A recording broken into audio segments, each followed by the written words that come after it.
Welcome back to Bible Answers for Life. I'm Pastor Chad. Today we tackle the subject of cremation. Cremation has become a common practice in many cultures around the world, yet it raises questions for many Christians about whether it aligns with biblical teachings.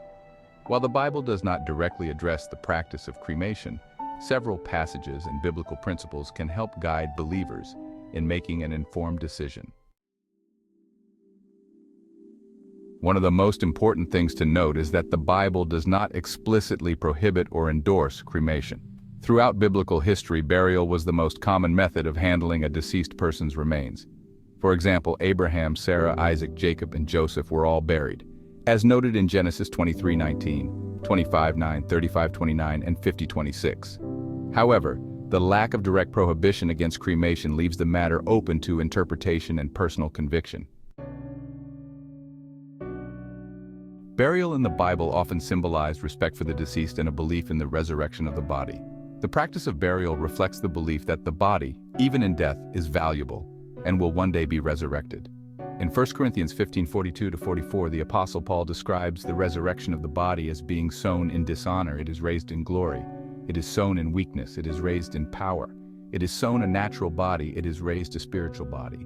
Some Christians believe that burial is a way to honor the body, which was created in the image of God, as stated in Genesis 1:27. The act of burial can be seen as a way of expressing faith in the future resurrection, where God will restore the physical body. Biblical examples of cremation. While burial was common, the Bible does contain a few instances of cremation or burning of bodies. One example is the story of Saul and his sons who were killed in battle.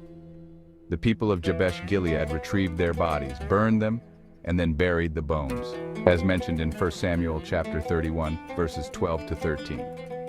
This act of burning was done out of necessity and respect, as the bodies were badly mutilated by the Philistines. Another example is in Amos chapter 2, verse 1, where the prophet condemns the king of Moab for burning the bones of the king of Edom.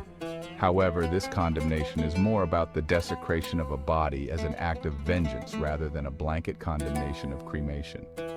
These examples indicate that while cremation was not the norm, it was not entirely unheard of and was not categorically condemned. Theological considerations.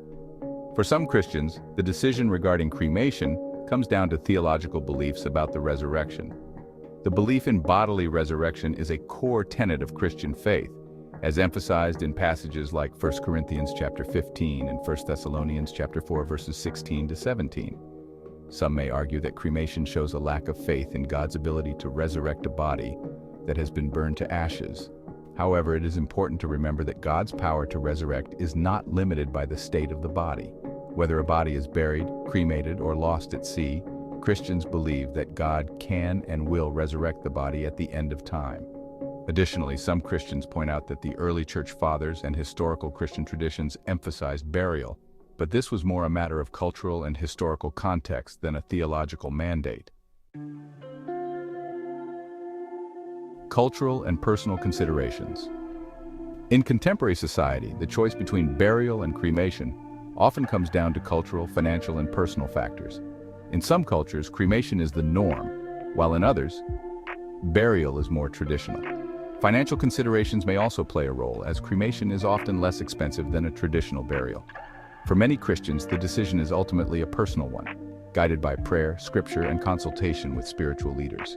Some may choose burial as a way to honor biblical tradition, while others may opt for cremation for practical reasons, all while maintaining faith in the resurrection. In conclusion, while the Bible does not explicitly address cremation, it offers principles that can guide Christians in making an informed decision. The practice of burial in the Bible reflects respect for the body and belief in the resurrection, but the absence of a direct prohibition against cremation allows for personal freedom in this matter.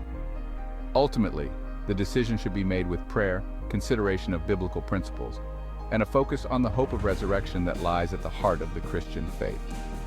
Whether choosing burial or cremation, Christians can rest assured that God's power to resurrect is not hindered by the method in which the body is laid to rest. If you were helped by this video, like and subscribe for more Bible Answers for Life.